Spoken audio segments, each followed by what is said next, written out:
मैं आपसे पूछ रहा हूँ, वो तो धार्मिक आस्था को अफीम की गोली कहते हैं, आप मानेंगे उनकी बात? मानेंगे उनकी बात? गवर्नर साहब, कुछ तालिब इल्म और तलबा मिलकर काला झंडा दिखाने की बात कर रहे थे आप। तो दिखाएं ना, उसमें कोई आप, हम एक लोकतांत्रिक देश है, हमें उनका भी सम्मान करना चाहिए जो काला झंडा दिखाना चाहें। दिखाया नहीं है किसी ने, लेकिन अगर दिखाना चाहें तो उनका भी सम्मान करना चाहिए। दिखाएं तो मुझे तो कोई दिक्कत नहीं है। Thank you sir. नहीं, अभी फॉरेन इसकी मीटिंग तो फॉरेन बात जा रहा है। आप आ जाइए, आप दिल्ली तिरुवनंतपुरम, आप कोची आती हैं और तिरुवनंतपुरम नहीं आती हैं। आपके बारे में आपको बताऊं, कोची नहीं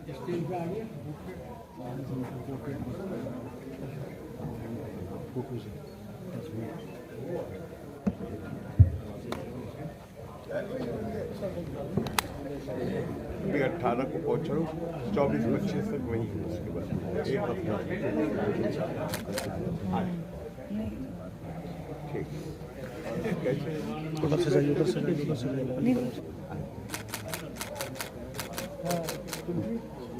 अरे भाई, ये आपकी और फिल्म एक्ट्रेस है। हमारे बेटे के शरीर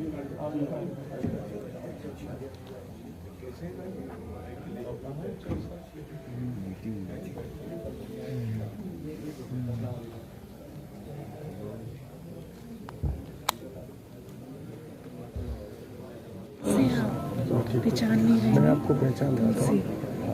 थोड़ी मोटी हो गई जी, जी, एज अ प्रोड्यूसर। मैं बार बार पहचानने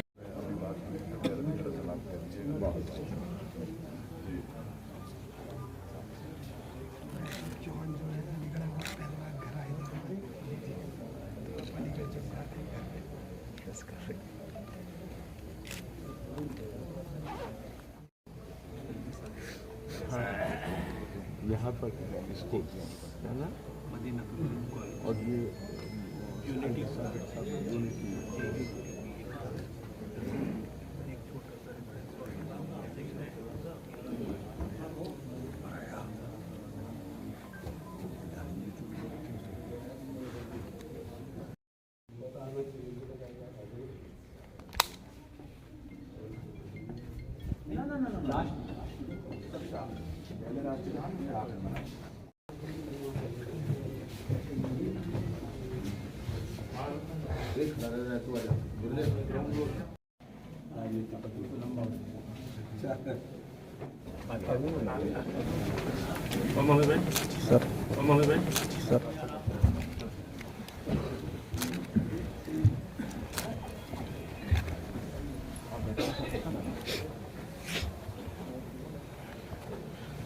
चलिए आइए। आज के मेहमान खुसूसी केरल के राज्यपाल आली जनाब मोहतरम आरिफ मोहम्मद खान साहब से मैं गुजारिश करूंगा कि डाइस पर तशरीफ ले आए। इसी के साथ साथ में गेस्ट ऑफ ऑनर मेरे बड़े भाई मोहतरम जनाब राजवीर सिंह राजू भैया से गुजारिश करूंगा।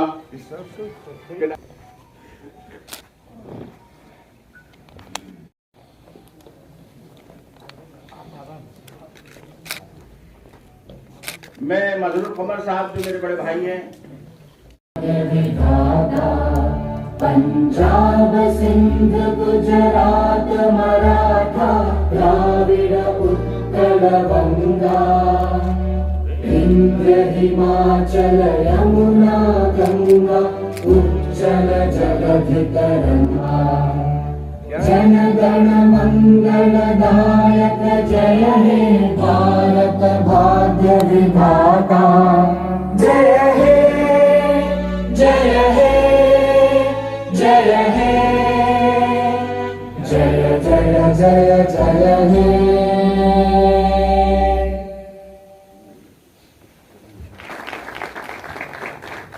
भैया को आप होके देखे सवाल करें।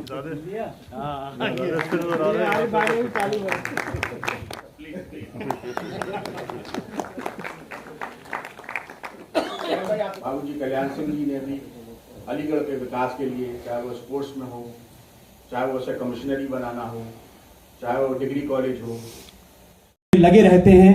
उन्हीं में से एक नाम है जनाब आरिफ मोहम्मद खान साहब, जो आज बाबूजी कल्याण सिंह जी की जयंती के उपलक्ष्य में आयोजित एक ऐतिहासिक कार्यक्रम में मुख्य अतिथि के रूप में उपस्थित हैं।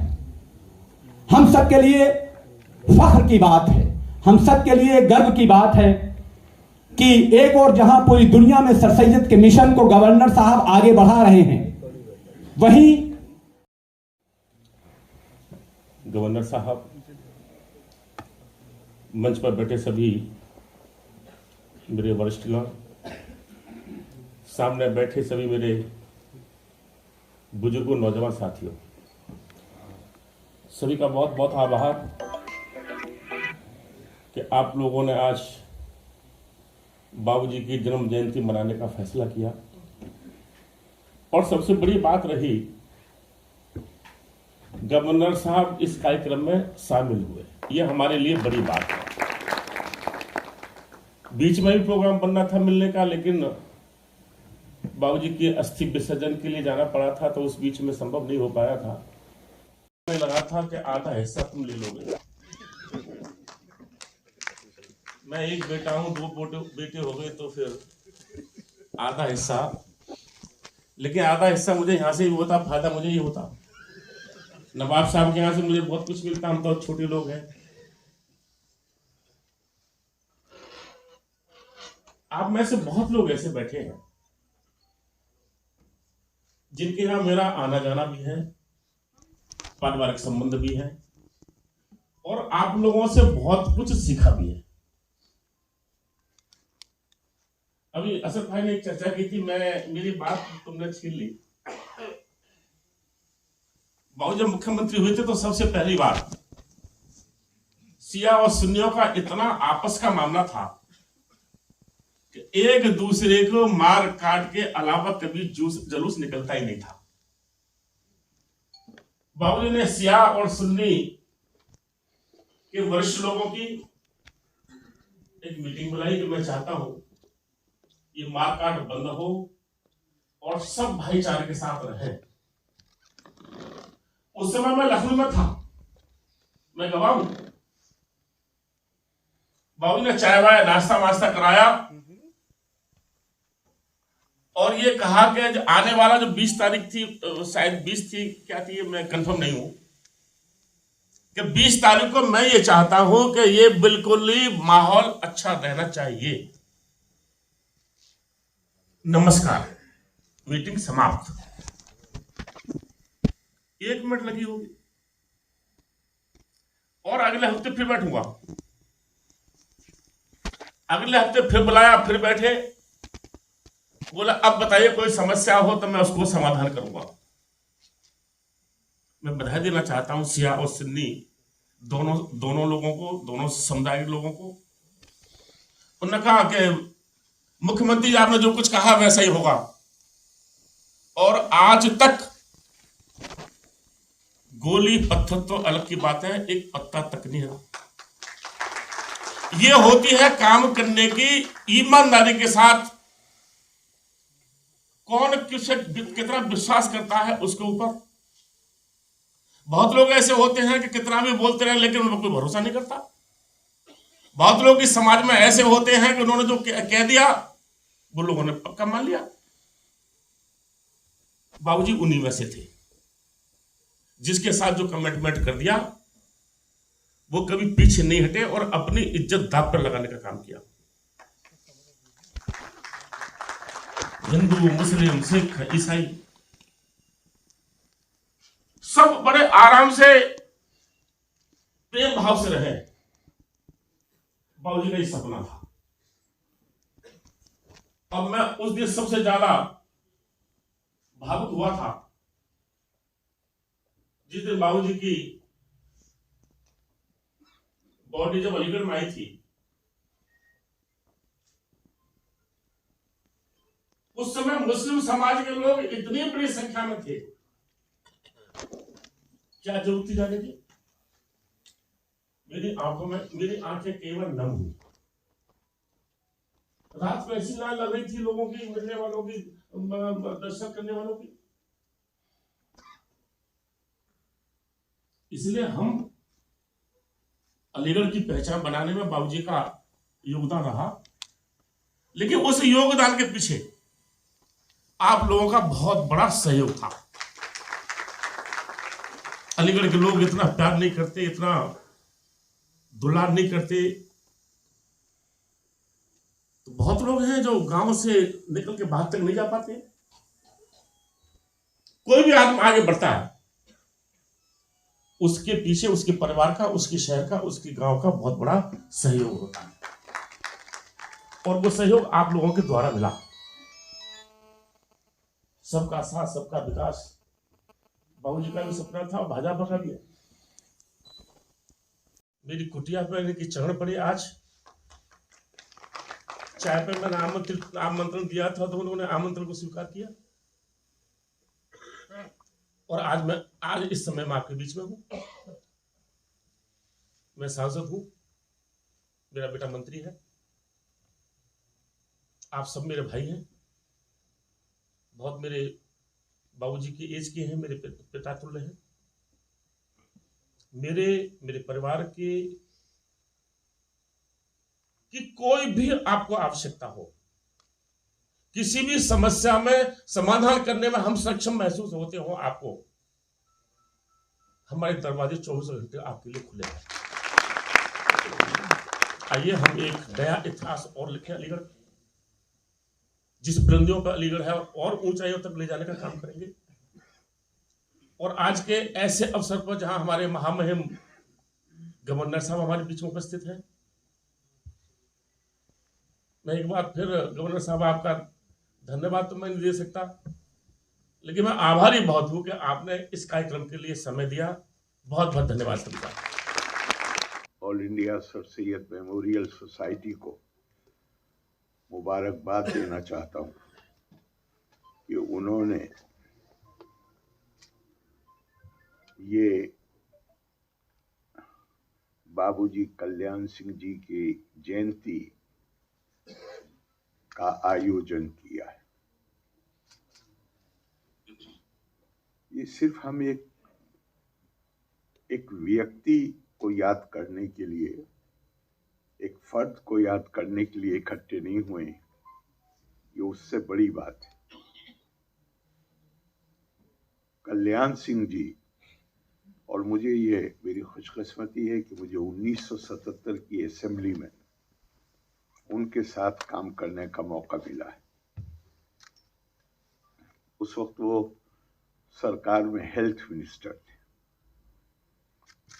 और पड़ोसी जिला होने के नाते मैं, वो अतरौली के विधायक थे, मैं बुलंदशहर जिले में बीच में 2 कॉन्स्टिट्यूंसी आती हैं, डिबाई और अनूप शहर, और उससे मिला हुआ सियाना है, मैं वहां से विधायक था। तो एक खास रिश्ता, और फिर मैं अलीगढ़ से निकला था, वो भी एक फैक्टर था, लेकिन उनसे कुछ ज्यादा ही रिश्ता पैदा हो गया था। और मैं जाती तौर पे जानता हूं कि किस तरह वो, खास तौर से उस जमाने में याद कीजिएगा, जहाँ बेचारे बीमार लोग, देहातों में तो, जिलों में तो फैसिलिटीज भी नहीं होती थी, लोग बड़े शहरों में जाते थे इलाज कराने के लिए। तो वो किस तरह, किस कॉन्फिडेंस के साथ हम उनको बार बार परेशान किया करते थे, और वो जिस तरह मदद करते थे वो मैंने खुद देखा। लेकिन वो एक ही टर्म है कि जिसमें मैं असेंबली में था, और वहाँ से मेरे उनसे रिश्ते बने जो मालिक की मेहरबानी से आखिरी वक्त तक कायम रहे। तो बुनियादी बात जो मैं कह रहा था वो ये थी कि ये सिर्फ एक फर्द को याद करने के लिए, एक व्यक्ति को याद करने के लिए हम इकट्ठे नहीं हुए। हमें हमेशा ध्यान रखना चाहिए कि हजारों में नहीं, लाखों में नहीं, उससे ज्यादा हमारे मुल्क में वो लोग हैं जो माननीय कल्याण सिंह जी को दर हकीकत जो उन्हें इस रूप में देखते थे कि वो उनके जिंदगियों में जो परिवर्तन, जिस परिवर्तन की कल्पना भारत का संविधान करता है, हमें मानने में कोई परेशानी नहीं होनी चाहिए कि हमारे समाज में विषमताएं थीं, सामाजिक विषमताएं, आर्थिक विषमताएं, और जो विषमता से ग्रस्त लोग थे, ये सिर्फ उनकी जिम्मेदारी नहीं है कि जो उस समाज में पैदा होते हैं। अगर ये हमारे राष्ट्रीय जीवन की वास्तविकताएं हैं तो हमारे राष्ट्रीय जीवन की जो एम्बिशन है, जो आकांक्षा है, वो ये है कि हम इन विषमताओं को दूर करेंगे। हम एक समता मूलक समाज बनाएंगे और इससे कोई इनकार नहीं कर सकता कि इस मुल्क में बहुत बड़ी तादाद है, उत्तर प्रदेश में नहीं, उत्तर प्रदेश अलीगढ़ में नहीं, अकेले उत्तर प्रदेश में नहीं, बाहर भी, जो कल्याण सिंह जी को सिर्फ एक नेता के रूप में नहीं देखते थे, बल्कि अपनी उस स्थिति को बदलने के लिए, उस विषमता को खत्म करने के लिए उनके नेतृत्व को प्रेरणादायक नेतृत्व मानते थे। तो हम जब कल्याण सिंह जी की जयंती मनाते हैं तो हम सिर्फ जो उत्सव मना रहे हैं वो उनकी उपलब्धियों का और उनकी जो जिंदगी है, सिर्फ उसको नहीं मना रहे। हम उस आदमी की ख्वाहिशात का भी उत्सव मना रहे हैं जो संविधान के अनुसार इस देश में सबके लिए बराबरी हो, जो वो ख्वाहिश रखता है और उस अज़्म के साथ काम करता है। हम उसकी ख्वाहिशों को भी सेलिब्रेट कर रहे हैं। ये सिर्फ मत करके कभी गलती मत करिएगा ये करके देखने की। कल्याण सिंह जी अतरौली के विधायक थे, कल्याण सिंह जी बैकवर्ड कम्युनिटी से आते थे, कल्याण सिंह जी बीजेपी के लीडर थे। कल्याण सिंह जी की जिस और लोगों की भी आपकी शख्सियत के 1000 पहलू होते हैं। मैं जिस चीज को सबसे ज्यादा, मेरे नजदीक जो चीज सबसे ज्यादा महत्व की है वो ये है, अपने लिए तो सब जिंदा रहते हैं, इसमें कौन सी खास बात है। जानवर के अंदर भी अपनी एक बुनियादी इंस्टिंक्ट होती है कि अपने आप को सुरक्षित कैसे रखना है।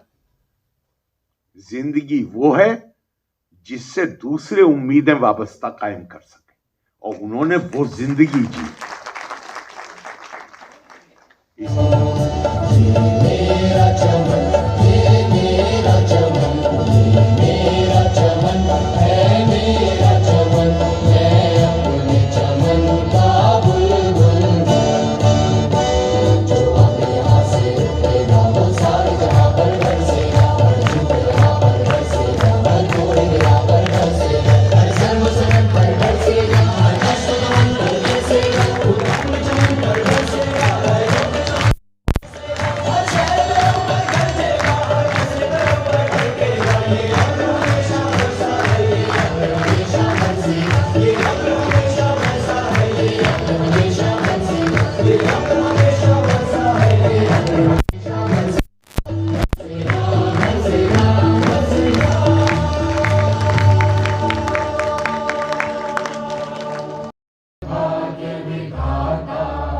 पंजाब सिंध गुजरात मराठा द्राविड़ उत्कल गंगा विंध्य हिमाचल यमुना गंगा उज्जल जलधि तरंगा तब शुभ नामे जागे तब शुभ आशीष मांगे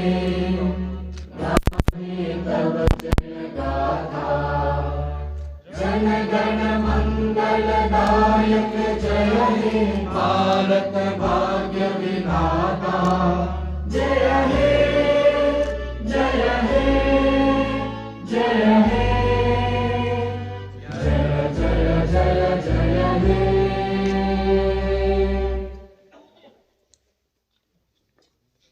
उन्होंने अपने भाषण में अंबेडकर जी का नाम नहीं लिया। क्या मतलब?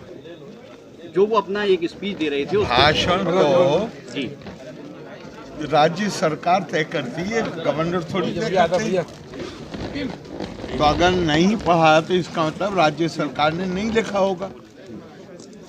भाई गवर्नर का भाषण जो होता है असेंबली सेशन में, वो गवर्नर खुद नहीं तैयार करते हैं, वो तो राज्य सरकार तय करती है। तो डीएमके क्यों कह रही है इस बात को? अब ये मैं कैसे बता सकता हूँ? ये तो डीएमके बता सकती है। क्या कहना जायज है ये जो भाषण सरकार? भाई मैं जहाँ तक जानता हूँ और जो बिल्कुल सही है कि जो ये गवर्नमेंट का पॉलिसी स्टेटमेंट होता है, जो हर वर्ष के शुरू में जो पहला सत्र होता है, उसमें राज्यपाल के अभिभाषण के जरिए जो चीज़ कही जाती है वो गवर्नमेंट का पॉलिसी स्टेटमेंट होता है, नीति वक्तव्य होता है। तो वो लिखेंगे वही गवर्नर बोलेंगे। तो पाकिस्तान जाने की क्यों सलाह दे रहे थे? अब ये तो वो बता सकते हैं, मैं कैसे बता सकता हूँ भाई? दोहरी नीति है क्या? नहीं, मुझे कैसे पता भाई? जो लोग इसको आज बड़ी अजीब बात है, मतलब बात आपके हैं और सवाल इनसे किया जाए। गवर्नर साहब, कुछ तालिबे इल्म और तलबा मिलकर काला झंडा दिखाने की बात कर रहे थे आप। तो दिखाएं ना, उसमें कोई हम एक लोकतांत्रिक देश है, हमें उनका भी सम्मान करना चाहिए जो काला झंडा दिखाना चाहें। दिखाया नहीं है किसी ने, लेकिन अगर दिखाना चाहें तो उनका भी सम्मान करना चाहिए। दिखाएं तो मुझे तो कोई दिक्कत नहीं है। ठीक, थैंक यू सर। नहीं, मुझे तो किसी को ने विरोध नहीं बताया। मुझे तो इतना बताया कि सोशल मीडिया पे कोई लोग कुछ लिख रहे हैं। सर सैयद का आपने कोट किया, आपने ये कहा कि हिंदुस्तान में रहने वाले सभी लोग हिंदू हैं, सर सैयद का कहना था। आपका खुद का क्या कहना है? मैं बार बार बोल चुका हूँ, मैं लिख चुका हूँ। आपने पढ़ा नहीं? मेरी किताब नहीं पढ़ी? क्या यही लिख चुका हूँ मैं कि भाई मैंने, बल्कि एक और भी मैंने कहा था कि भाई जब हमने बहुत सारी चीज़ों को कंफ्यूज कर दिया है। जैसे मिसाल के तौर पे मैंने कोई बाहर से आए हुए स्कॉलर थे, मैंने उनसे पूछा, पाकिस्तान के थे, मैंने उनसे पूछा, मैं क्या भाई आपकी नेशनलिटी क्या है? मेरी नेशनलिटी आप इस्लाम बताते हो, आपकी खुद की नेशनलिटी क्या है? भैया दुनिया में सऊदी नेशनलिटी है, मिस्री नेशनलिटी है, इंडियन की इंडियन नेशनलिटी होगी। इंडियन को हिंदी में क्या कहेंगे? हिंदी कहेंगे। तो सर सैयद ये कहते थे कि इसको रिलीजियस टर्म के तौर पे इस्तेमाल मत करो, इसको राष्ट्रीय टर्म के तौर पे इस्तेमाल। मोहन भागवत जी ने ये कहा कि हिंदुस्तान में रहने वाले मुसलमानों को किसी तरह का कोई खतरा नहीं, उनको अपनी सुप्रीमेसी बालादस्ती छोड़नी होगी। तो क्या कहना चाहिए? आप क्या समझते हैं, क्या कहना चाहिए? उनका कहने का मकसद है कि हिंदुस्तान के अंदर के मुसलमान अपनी 800 साल तारीख को भूल जाएं। आप क्या कहते हैं? मतलब 800, इसका मतलब ये हुआ कि तारीख को कोई तारीख, तो अंग्रेजी में एक कोट है कि खुदा का इख्तियार हर चीज़ पे, लेकिन खुदा भी तारीख को बदलता नहीं है। तारीख अपने आप में एक अलग चीज़ है। आज के दौर में मेरी सोच क्या होना चाहिए, वो उसका उस तारीख मैंने अभी भी कहा। यहाँ भागवत जी के बयान से आप कितना इत्तेफाक करते हैं? मैं कह रहा हूँ भगवत जी का वो मतलब नहीं है जो आप बता रहे हैं। आपके भगवत जी का मतलब है कि आज जो हमारा संविधान है, हमारा आचरण उसके अनुकूल होना चाहिए। जहाँ पे किसी को यह, इतनी देर तो मैं बोला हूँ कि जहाँ पे किसी को यह हक हासिल नहीं है कि कोई ये कहे कि मैं बड़ा हूँ पैदाइश की बुनियाद पे, और पैदाइश की बुनियाद पे कोई और छोटा है। इतनी देर तो मैंने यही बात करी, और क्या बात करी है? विषमताएं हमारी वास्तविकता हो सकती हैं सामाजिक स्तर पे, लेकिन समता हमारी महत्वाकांक्षा है। और हमारे संविधान का की बुनियादी बेसिक जो पिलर्स हैं उसमें है समता। तो इसमें क्या गड़बड़ है? इरफान हबीब साहब तो ये कह रहे हैं कि आरएसएस तो ये बहुत छोटी बात कह रही है, वो तो ये चाहती है कि हिंदुस्तान के अंदर मुसलमान दूसरे दर्जे के शहरी बन के रहें। ये बात इरफान हबीब साहब कहते हैं, आरएसएस वाला तो कोई नहीं कहता, या कहता कहा है? भागवत के बयान का यही मतलब निकालते हैं ना? वो आपको हक हासिल है, आप जो जी चाहे मतलब निकालिए। वो तो मिसाल के तौर पे, वो तो धार्मिक आस्था को अफीम कहते हैं, आप मानेंगे उनकी बात? मैं आपसे पूछ रहा हूँ, वो तो धार्मिक आस्था को अफीम की गोली कहते हैं, आप मानेंगे उनकी बात? वो तो अपने तरीके से करेंगे, उनको उसमें क्या खास बात।